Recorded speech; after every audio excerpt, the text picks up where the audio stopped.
आज बऱ्याचशा आपण बघतो की विभक्त कुटुंब पद्धतीच आपल्याला दिसतात, विभक्त कुटुंब दिसतात आणि विशेषतः शहरामध्ये म्हणजे गावाकडे तरी थोडंफार आपला शेजार धर्म पाळला जातो, शेजारी असतात. पण शहरामध्ये आपण बघतो की एक-एक कुटुंब असतं, आई-वडील कामाला जातात.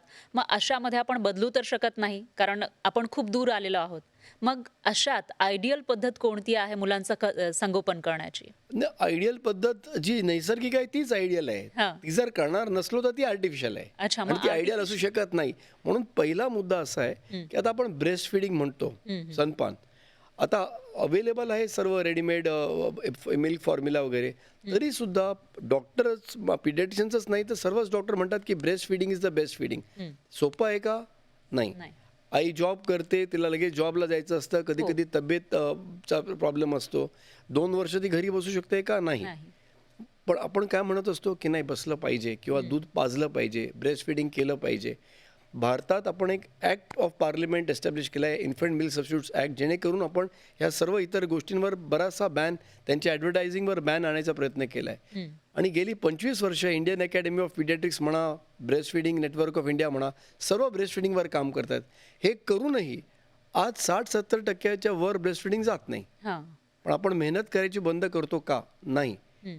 त्याचप्रमाणे मोबाईल आणि टी व्ही बंद करणे आणि त्याच्याहून जास्त नॉर्मल जे आपण गोकुळ म्हणालो हं, किंवा जे हं. नर्चरिंग केअर म्हणालो, ज्याच्यात शेजार असेल, नातेवाईक असतील, ह्याला ऑल्टरनेटिव्ह नाही. हं. हे सायंटिफिकरित्या जोपर्यंत आपण लोकांना समजवत नाही, हं. तोपर्यंत हे न करून इतर गोष्टीमध्ये आयडियल विचारायला गेलो तरी आयडियल काहीच नाही. हं. कारण ब्रेन डेव्हलपमेंटसाठी, नॉर्मल चाइल्डच्या ब्रेन डेव्हलपमेंटसाठी ह्या गोष्टी आवश्यक आहेत. ही हं. संधी आवश्यक आहे आणि जर मिळाली नाही तर अडचण आहे. तर आपण ह्याचाच फक्त विचार असा करू शकतो, की मुंबईच्या ठिकाणी शहरात आपण कसं करू शकतो. हं. सख्खे काका नाहीत, काकी नाहीत, तर शेजारही नाहीत. तर हं. आम्ही असं एक प्रयोग केलेला. इनफॅक्ट शीतल आमटे आणि आम्ही एक प्रयोग केलेला हां, हां. तेव्हा, की आम्ही म्हटलेलं, की तुम्ही एक 6 पालक एकत्र या हं, हं. आणि एका पालकाने घरी 2-3 तास लवकर या. म्हणजे मुलं अच्छा. शाळेतून आली, हं, की हं. तुम्ही घरी असा.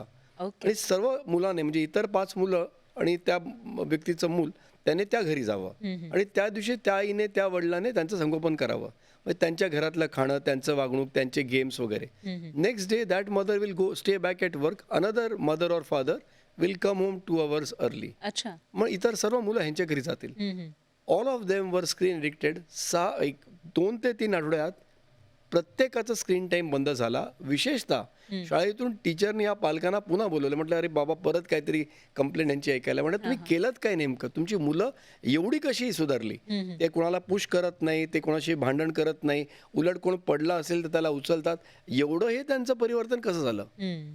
निव्वळ फक्त हे करून, की अच्छा. Wien you spend time with other children and other adults, not हं, हं. जस्ट चिल्ड्रन, आणि तुम्ही विविधता बघता आणि ह्युमन एंगेजमेंट करता, हं. तेव्हा तुम्हाला मोबाईल लागत नाही किंवा तुम्ही मोबाईल बाजूला सारू शकता. हं. पण मोबाईल टाईम जर कट करायचा असेल तर त्याला एकच उपाय आहे, मनुष्य टाईम. हं. तुम्ही बाकी कुठल्याच गोष्टीने मुलाचा मोबाईल टाईम बंद करू शकत नाही, हं. Except giving the child your time.